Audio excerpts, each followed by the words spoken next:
Welcome to the Freedom Fridays podcast. With me, your host, Pete Clark, the Whispers guy. Work seems to expand to the time that we give it. And I've been investing my time, occasionally on a Friday, to explore how we use our time, our energy, our attention, and the impact it has on our identity. I've been exploring over season 1 some of the mindset shifts in the handcuffs of I have to the freedom of I choose to. And I've shared some conversations, some tips, some tools about how you might want to invest your own time, your own energy, your own attention, how you might want to, if you choose to, make some changes to your identity, how you might have freedom from I have to and design a life around I choose to. If that's of interest to you, then this is the podcast for you. Welcome to this week's edition of the Freedom Friday podcast with me, your host, Pete Clark, the Whispers guy. This week I have a fellow coach in the same field, although doing different gardening. Please welcome Liz. Hi Liz, how are you? I'm good. How are you, Pete? Yeah, good, thank you. We were just chatting offline that certainly this part of the world, I'm in Australia and Liz is in New Zealand, that daylight savings kicked in. And now we do need lights because most of our late afternoon calls are in the dark. Is that right? That's right. It gets dark quickly nowadays. Yeah, it does, yeah. It's something I found when I first moved to Australia, like 16 years ago, how quickly it gets dark. It's Yeah. almost like 20 minutes, it's just dark. Yep, the sun just goes down and it's like, boom, now we're here, lights on, Yeah. torch. Yeah, torch, yeah. Well, Liz, thank you so much for your time. And we had a little chat before about your journey and your story. And you are a listener to the Freedom Fridays podcast. And some of the conversations we've had with other guests, you've thought, well, I've got an interesting story. And I think it is a very interesting story. Be fascinating for those that are listening. And so maybe we start by me asking you kind of the broad question. Liz, what's the big change that you're going through? Yeah. Well, it's been a big change. And I think at the start of my stepping out, I could never have foreseen the pathway that I ended up. Now I'm 5 years down that pathway. Okay. Yeah, but essentially I started out life doing what you're supposed to do. And I'm sure a lot of people can resonate with that. Went to university, got an accounting degree, get a solid job. Yeah. And it just wasn't working for me. Yep. And so I did persevere 10 years. I think that's a decent amount of time. That is And perseverance. yeah, and if it wasn't working after 10 years, I was like, probably not going to be working in the next 10 years either. Yeah. But yeah, I think even 3 years into working as in a respectable career, good job, I Yep. was like, something's not right here. So I probably spent the next 7 years trying to figure out what I was doing wrong. And then yeah, I got to my 30th birthday, and there was something significant about that where I was like, I don't want to keep doing this and be 40. And I was like, it's time for a change. And so I did. And I think, yeah, it took probably a couple of years in the lead up to that to be like, where am I changing to? But yeah, I stepped out, I resigned from my job, and I sort of closed the book on that chapter and was like, that's it, never going back. And so that's where the change began. Okay. And so what's been the change? So the change for me has been, initially, it was go back to university, study psychology. I want to be a clinical psychologist. Okay. So we are now 5 years down the track. And at this point, not quite Still studying. Still studying. Well, I've actually just submitted my thesis 2 weeks ago. Congratulations. Yeah, so at least I'm achieving things in the middle of all of this change. But yeah, it was for me, I think, stepping out and I guess removing myself from that certainty, Yeah. that pathway that, I'm supposed to be on. And I was trying to get my, I think, in New Zealand, chartered accountancy, they do have that in Australia, Yep. or CPA is another one. So Yep. trying to get that formal designation. And I nearly got to the end, and I basically threw it all away and said, no, I'm not going to do this anymore. And so to go back to university, yeah, it was scary. And I think it sort of dawned on me over the period of about a year, which is probably good, because perhaps if I had anticipated everything that, that could Yeah. entail, I perhaps might not have done it. Yep. I mean, it is a big step to do a career, that you've done for 10 years and been so persistent in, to then go back to the start. I'd never Feels studied, like it. yeah, I'd never studied psychology or even science, which is a very, psychology is very science based. Mm. And so it was just a completely different field, one that I didn't know if I would be able to excel in. Mm. And yeah, and to do all that, to like cut the salary, uh, Okay. yeah, it was sort of crazy in hindsight, actually. I'm like, what? Like, how did I even do that? Mm. So perhaps not too much thought into the process, just sort of like I knew I needed to do it, that I was never going to be happy continuing down the path that I was continuing down. Yeah. And so yeah, so started that process, and I guess having this like goal to become a clinical psychologist, but that's actually incredibly difficult to do. I know in New Zealand, but also in Australia, to become a clinical psychologist, very, very competitive process. Yeah. And sort of being open to options, like if this doesn't work, where am I going, and responding to, I guess, my own exploration, Mm. of what do I actually enjoy doing? What do I like? What do I, what ticks my box? What gives me that really deep joy? Yeah. And so yeah, and of course the pandemic I happened see. right at the start. In my, I don't know if it's so much defense, but I mean, COVID sort of was the catalyst for a lot of people. I had made that decision before COVID came along, Yeah. right before it came along. And so I guess for me, COVID didn't really rattle me in that sense, because I had already made that Mm. that heart decision. Yeah. But still, I think in a way it did shape my path somewhat, Yeah. as it probably has for a lot of people. Mm. And as I've gotten into uh, trying to explore what's going to work for me, I've realized I really love that freedom. Okay. Okay. So There's yeah. a couple of threads I'm going to pull on, one of which is that. But if it's okay with you, one of the things we talked about at the start was you are a professional coach and you specifically coach people with chronic illness. Mhm.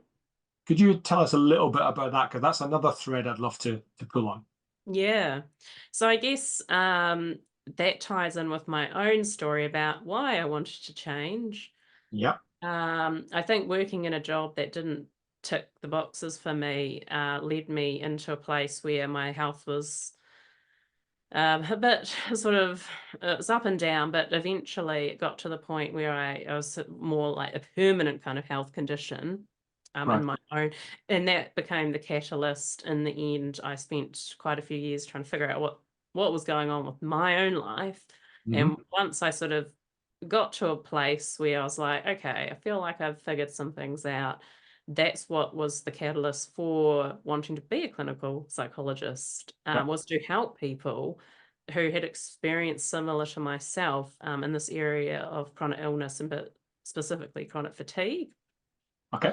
And so that that sort of That's always been my goal, I think, since making this decision. Right, I'm going to put aside the accounting, the safe career, Mm, and follow this pathway because this is what I want to do. This is the area in which I want to help people. mm, And I think every time I sort of think, oh, maybe I should go and do something else, somewhere else, I mm. keep being like, there's that pull to come back to, I want to help these people. And Yeah. this is what resonates for me. And this is where I can provide, I think, the deepest kind of help in my own lived experience. Mhm. Yeah. So I've been working on creating a business for the Oh, yeah. last five Good on you. years. It's hard, right? It's very hard. It is. It's not as glamorous as people make out. Oh no. And we're not taught, and so a lot of the time I'm like, do I even have a business?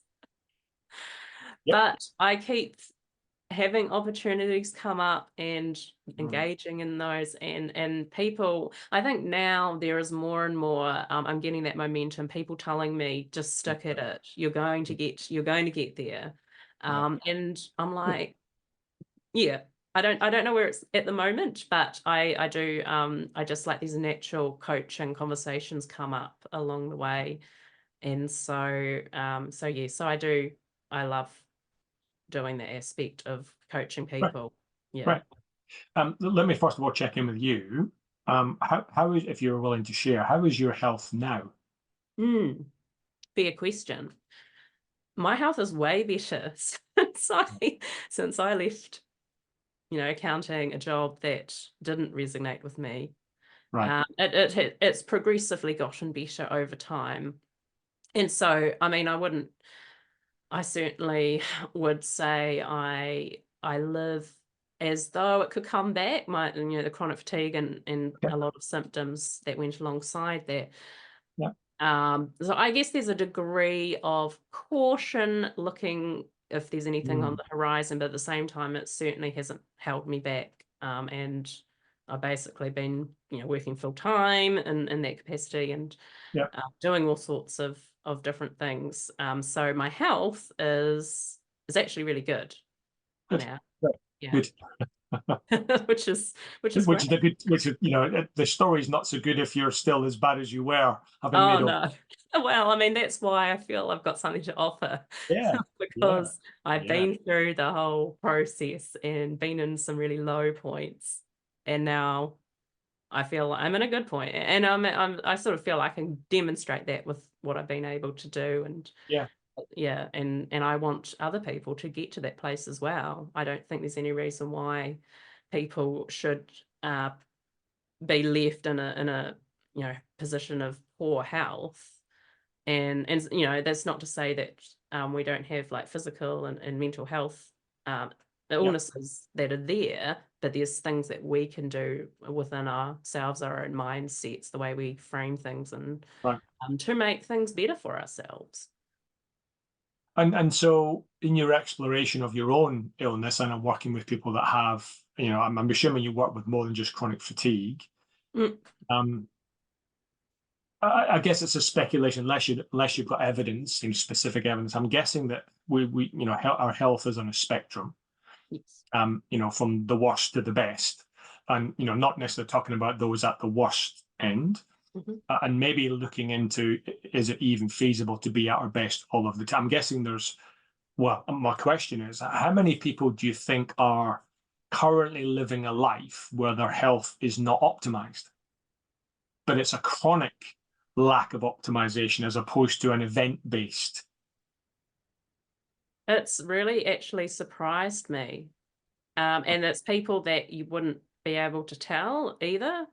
Right. Mm-hmm. And so there's certainly people out there that are managing whatever health condition they might have Mm. and doing life, and As and best as they and can. loving life. Yeah, yeah. And I think in a way it's sort of being real about the fact that people have our health issues, and this idea that people are like this 100% health it actually doesn't necessarily really exist, because the more and more I go along, the more I sort of realize, actually, people, they have all sorts of things that they're managing, Yeah. and and as you say, it's on a spectrum. And so this idea that we have this incredible sort of position of health is not, I don't actually find that realistic. But then it's not conveyed like that. It's like, that's the optimum goal almost, is to Yeah. have this like 100% health. And I think also people, they have this sense that health equals well-being. Oh, okay. Go on. Share with us the distinction. Mm. So for me, I conceptualize well-being as my own sense of, am I living a life where I'm happy, where I'm experiencing that deep joy on a day-to-day basis, Mhm. in a way that my health, whilst if there's health issues there, that doesn't actually take away from that sense of, I'm like living a life, I guess, of purpose and a life that is meaningful to me. Yeah. So I'm trying to think of a way where it's sort of like you have these, it's sort of like, say, if we translate into something different, like finances, like you say you want to earn more money, and but you haven't been able to, like you're in a job where it's something that for you, you'd like to have more money, but that's not actually taking away from the fact that you're loving life. It's just, Okay. it's something that's like almost Can I like, give you I would like this, but I'm still happy regardless. Can I give you a personal example? Yeah. And you may be able to help the distinction here. So I'm a little bit hard of hearing in my left ear. And so I deliberately position myself on the other side when I'm talking to people. And there's a little bit of a joke in our family. We come from the UK, two big celebrities in the UK, two young older lads now, Ant and Dec. And you always see them on the same side of each other. I think it's purely from a consistency perspective. So when I'm with my family, it's a bit like that. I'll always put them on my right hand side so I can hear better with my right ear than my left ear. So Mhm. you could argue, I think, my hearing isn't healthy. Yeah. Is that right? So, Yeah. and yet it's not necessarily preventing or having a bit, as a simple example, not having a big impact on my well-being. Yeah, yeah. Like, your hearing's not perfect, but it's not detracting from Mm. you going through life, doing what you want to do, enjoying. You've just adjusted yourself Yeah. to respond to that what we could say is a limitation. Yeah. Yeah, and how do we frame that? I'd love you to share, again, being sensitive to your own situation and others. I'd love you to talk about when in your exploration of chronic fatigue or any other chronic illness, um, without necessarily putting a binary number on it, to what extent was it, I don't want to say cause because that's a strong word, but to what extent did your mindset affect it? And then in coaching others, how quickly, how easily do you get down that route? Because I'm guessing, I'd love to hear, was that something you discovered or were told? Because I work in the mindset field as well, and it's very difficult to suggest it's even mindset because that sometimes digs the heels in. So, first of all, to what extent was mindset part of your challenge? Mhm. And how did you discover that? And therefore, how do you coach that? Yeah, it's a really good question. And I absolutely understand, particularly if people with a particular illness experience a lot of stigmatization, and like, even if we say like long COVID as an example, just because I've I focused on that for my thesis. Yeah. Um, yeah. And so, I mean, some people, I think there's a greater awareness nowadays, but even now it's still contested, right? There are people who are like, is this really a thing, or is it just, people stuck in COVID? And Yeah. so the research is showing, yes, it's a real thing. Yes, it's absolutely like a physiological element to it. And so For me, it was a combination of mindset, but also adapting my environment, Okay. right? So, like, I would never ever say it's just about your mindset and nothing else. I think that's inaccurate. I totally agree. But your mindset is really crucial to progress in adapting your environment, because if you don't believe that anything can be different, then you're not going to make any changes that could open up possibilities. Yeah. And so, in terms of talking to people about their mindset, it's not a case so much of you need to change your mindset, because these people, a lot of them with particularly, chronic illnesses that are misunderstood, Mhm. they don't need someone to come along and tell them you need to do X, Y, Z. They need someone who validates them. And I think within that validation, that gives them then that possibility of exploring, okay, like, we acknowledge we've got an illness.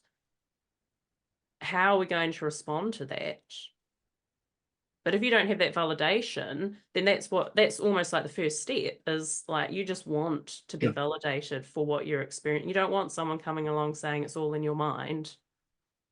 Yeah, I can understand why that would be the case. And do you think, or to what extent do you think the validation is in and of itself about the illness, or it's purely validation in and of itself? And I know it's not binary. It's probably a combination of both, I'm guessing. But I'm just interested if you have, in your own exploration or when you're coaching people with chronic illness, to what extent is it about the illness that they're seeking validation, or is it themselves that are seeking validation? Hmm. Yeah, I found that, of course, there's always that sort of, I guess, anchor point with the illness itself.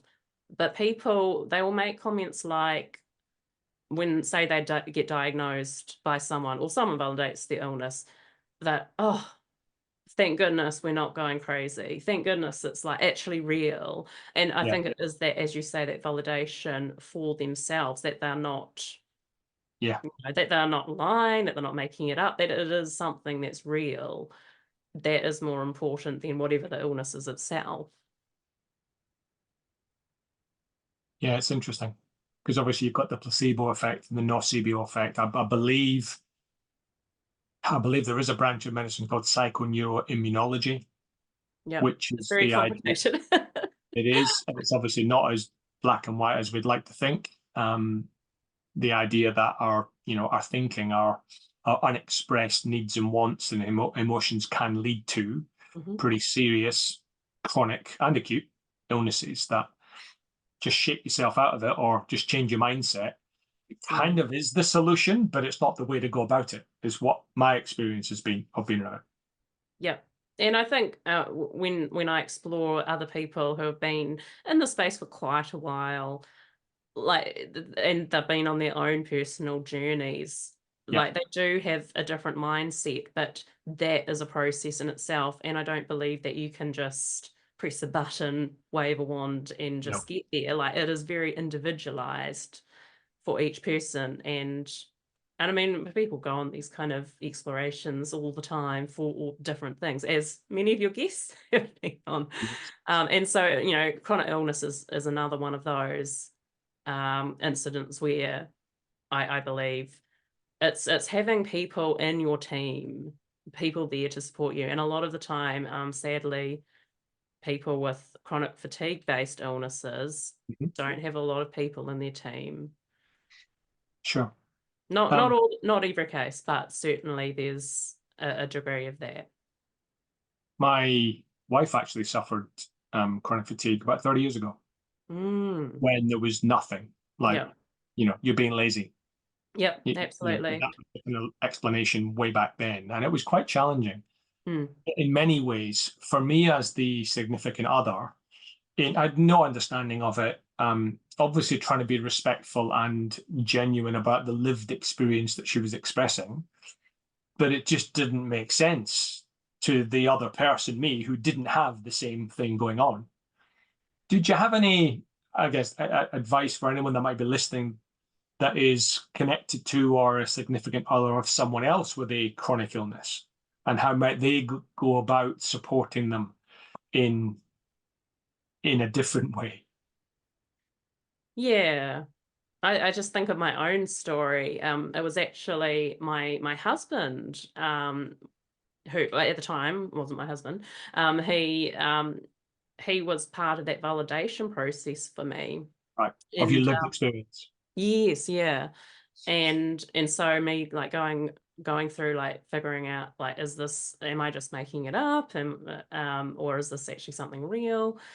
And he was very much sort of there to support me, validate me, just Mm. as we've discussed, like that whatever I'm experiencing, I am experiencing it, and therefore it's a real thing. And Yeah. so I think for someone who's supporting their partner, it does come back to that, believe them, that what they're saying is real, Yeah.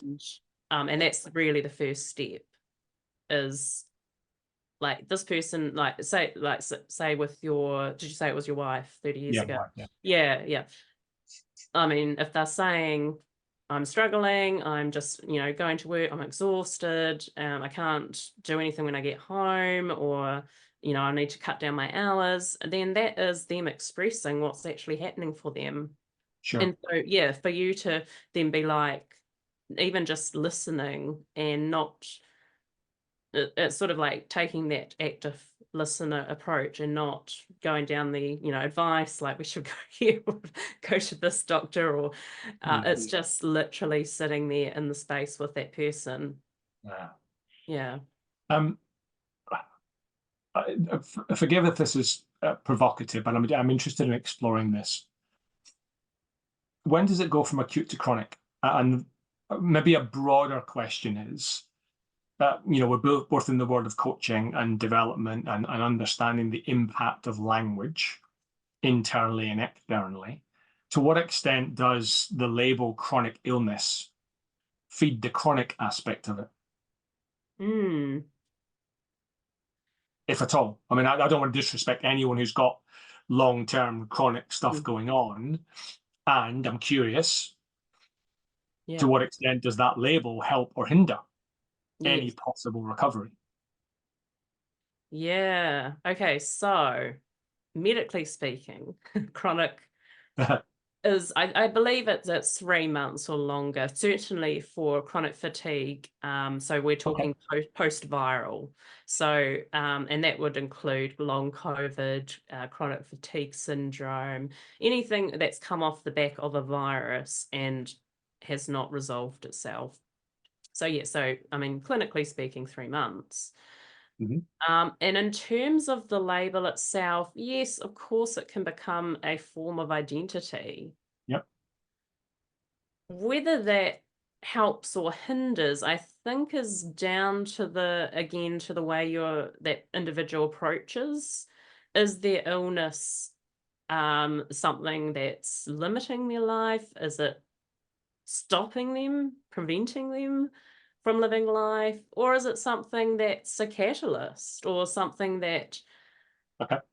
they can embrace almost and be like, okay, this is this sort of like set of, I guess, circumstances that I'm facing. How can I work with that to turn it into something even better? And I think for me, chronic, it just affirms that there's something there that needs to be managed. Okay. I can see why that's a really helpful way to look at it, as opposed Because to the an acute management, thing that's happened. yeah. Well, it's again, it's reaffirming it's real. A lot of and interestingly, for chronic fatigue, there's very few people. I think we're looking at perhaps 5% of Of people the population, or those that have. of the population of people with chronic fatigue who Yep. actually go back to the way they were before they got that illness. Is that right? So the rest of the population of people managing chronic fatigue have learnt how to manage it. And you'll hear that a lot. Like people will, if you have enough conversations, people will be like they'll almost make a distinction between the before life and the afterlife with that event of becoming ill. Yeah. And it will be the same with the people I spoke to about long COVID.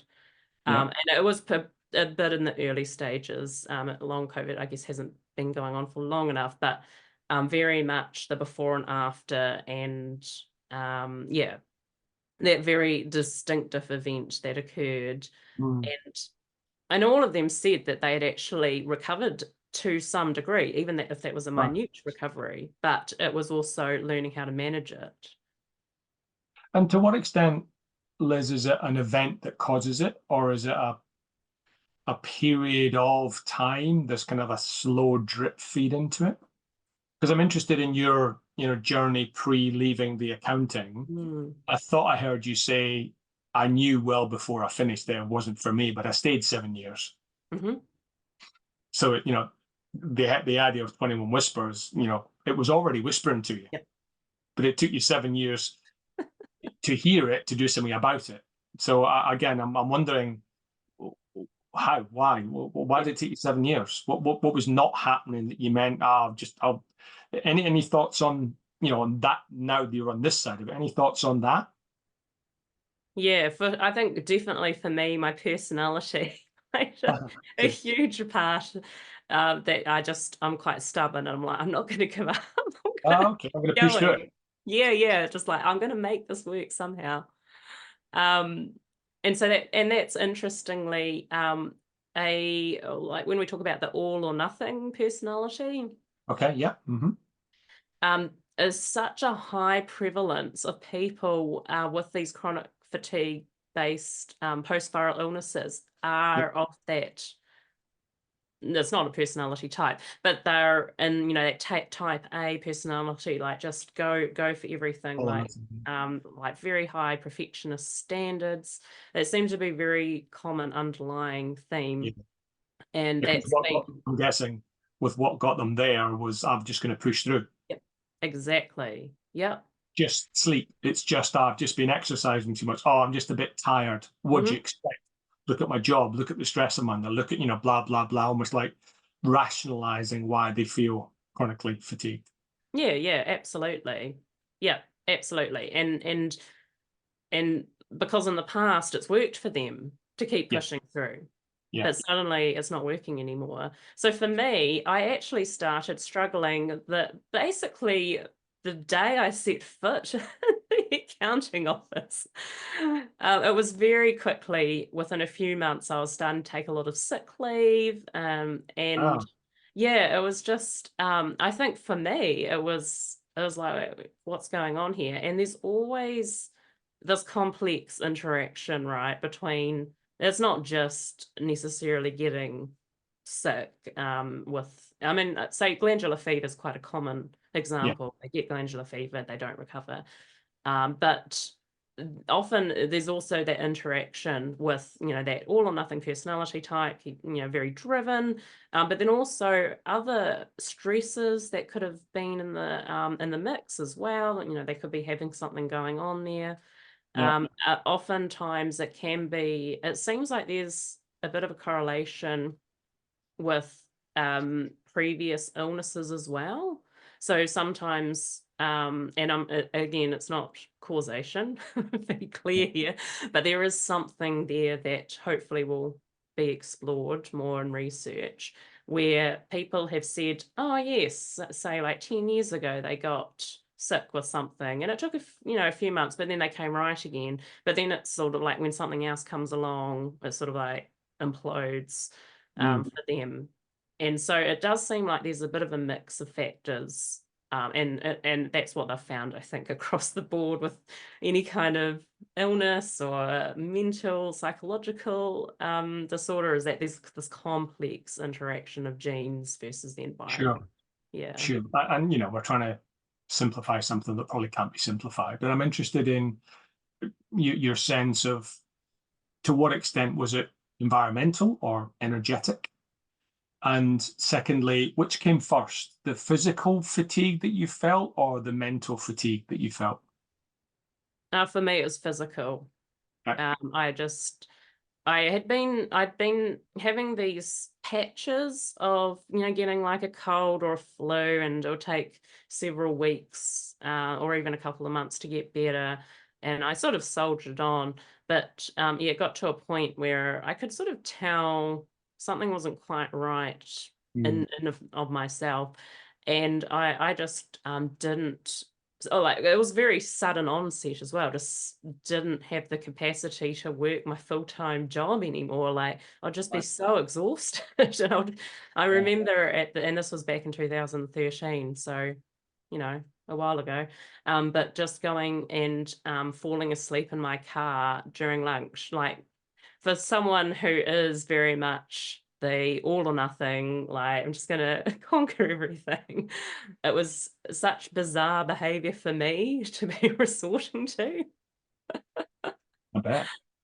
And so it was that clear physical. And then there was the mental fatigue, but for me it was very physical. And what took to manage that. We haven't talked about this pre-conversation, so I'm interested. Is there any, and I'm cautious about the word I'm about to use because of the connotation, is there any spiritual element to this, as in this is part of your life path in some ways? Or have you considered that? Is that something you considered and dismissed, or haven't considered it? I'm just interested if this is drawing you into the space of something else, because part of you was on the wrong path, now you're on a different path. Yeah, it's an interesting question. I mean, that's probably a whole other podcast. Possibly, yeah. I mean, for me, I have a very strict, like staunch Christian upbringing. To the point where it was there's a lot of rules, like you must do this X Y Z in this way, X Y Z. It was very sort of regimented. And definitely there was that aspect of this is what I'm supposed to be doing in terms of accounting. Yeah. And there was never really any attention paid to anything else, even though the signposts were actually there when I look back. And so I think we can almost like, it's almost like from two sides. Like, yes, that sort of was like the striving point of I must do this because this is what I'm supposed to be doing. But then on the other side, it's almost like I've explored it from that sense of all of this has happened to me, and in a sense now I can take it and use it to help other people. So there's that flip side, like, so on the one hand, yes, it was almost like driving me, and we talk about this, like not good enough, just like not good enough, keep going. And then for me, like being like, okay, this is not working, time to go down this other path. And as I've gone along, I've been like, actually, I'm starting to, in a way, be thankful for, even though it was horrible, through all of that. Because now I'm working in the space where there's so much need. And I can relate to people. Yeah. Isn't it interesting? I think my sense is, whether it's chronic fatigue or anything else that happens to us, it's only once you've experienced it on many occasions, when you find there are so many others sitting in silence having experienced it too. Yeah. It's like almost like your experience has opened up a different domain completely for you. Absolutely. Yeah, wow. I 100% agree. And I think that came through very strongly with my thesis topic, with people.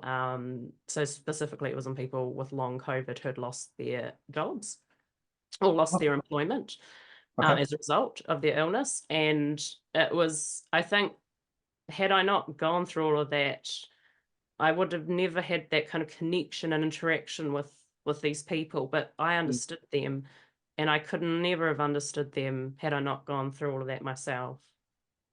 And it just sort of opened up these really incredible conversations through that identification, that shared kind of understanding. Yeah. And I sense, and my experience of it was, although that said, my youngest daughter has had glandular fever, and she has chronic tiredness. So let's see. Mm. But 30 years ago, when I did experience, my partner significantly chronically fatigued, there was very little understanding of it. So it's, I don't know if this is the right thing to say. I'm grateful that people have experienced it and are now in the realms of being able to support others with it. Yeah. Because I'm sure there are 100 different versions of it. Mm-hmm. Whether it's, you've lost a sibling, you've got chronic fatigue, whatever it might be, the fact that we've all experienced those things, we can end up supporting people, and we don't even have to talk about any empathy. We just are empathic because we've experienced it. Yeah, absolutely. Yeah, I think, I mean, this is probably another debate about whether you need to go through that suffering in order to identify. I mean, personally, I feel like yes, but other people, they have their own take on it as well. But there's just, like for me, I think that's been for me a big part of my joy is that all of that I went through, I'm now translating it into that empathy, and without even really doing anything, I'm just simply Because listening. you don't have to. You do the connection you've got. I feel the same. Yeah. Liz, I'm conscious of time. Thank you so much for sharing your story and the real specific aspect around chronic fatigue. And I know I know we're not. Neither of us are doctors. You're about to be possibly. Any high-level advice for either those who are going through chronic fatigue or even those who are supporting others going through? Yeah. For those who are going through chronic fatigue, like they need to know that what they're experiencing is real. It doesn't matter if someone is telling them it's not real. Yeah, it's not all in their mind. No, absolutely not. And now we're starting to see that scientific research filtering in with a lot more hard evidence, I guess, of what is going on. Okay. But you know yourself best, and that is really key. Yep. And so in terms of it, like that validation is really important. So if you haven't got your team around you, like, and that could just be one person, it could be more, then just keep searching, because there are people out there who will come alongside to support you. And that's sort of that first step towards a sense of recovery, even though the illness itself may always be with you. Yeah. The recovery is still possible. Right. Yeah. And so for people who are supporting someone, it's to believe your loved one. They haven't just suddenly like lost the plot. Something is going on that is real. Something's going on. Yeah. Yeah, and it's just a mystery. Something's going on.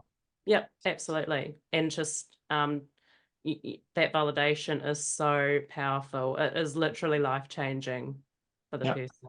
Yeah. So given that, Liz, quick plug for you. How do we get in touch? How do people get in touch with you if that's something they're interested in exploring?